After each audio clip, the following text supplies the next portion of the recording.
there, it's Joe with Sonically Disruptive. I hope you are doing great today. Today I'm going to review the upcoming record by LA Guns called The Devil You Know. It's going to be released on March 29th. Now this comes only 2 years off from The Missing Piece record, which was really phenomenal. Now for a band over 30 years into the game to be still putting out music that strong really says a lot about the band. Now, to be able to back something like that up in this amount of time is a real feat. Can they do that? Can they pull that off? So right off the bat, the first song starts off with Rage. And you realize right from the get-go, this isn't dad rock. Not even close. This has the same raw intensity, punk spirit, walking the fine line between punk, hard rock, and heavy metal as they did when they first began.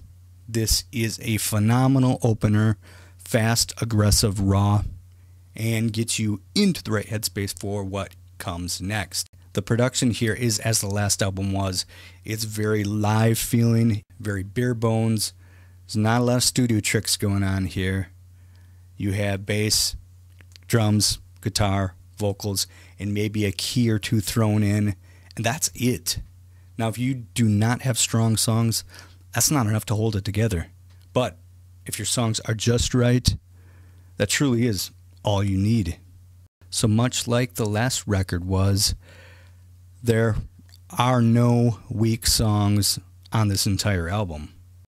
This feels like the kind of record that could have been made and enjoyed in 1950 or 2050.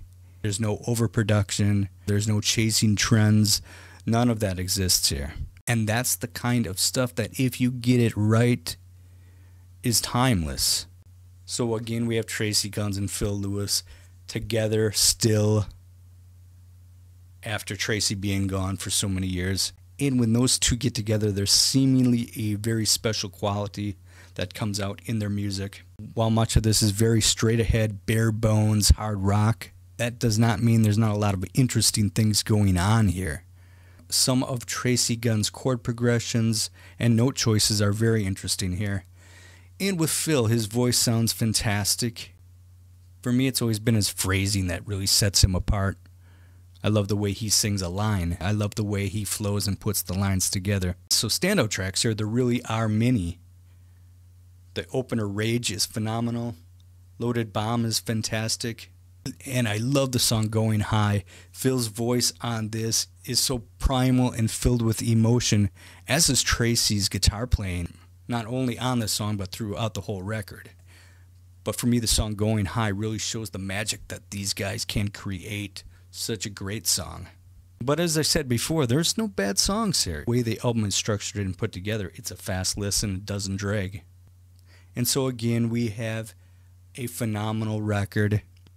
My own personal year-end list, I have a hard time believing that this record here will not make it very high on that list.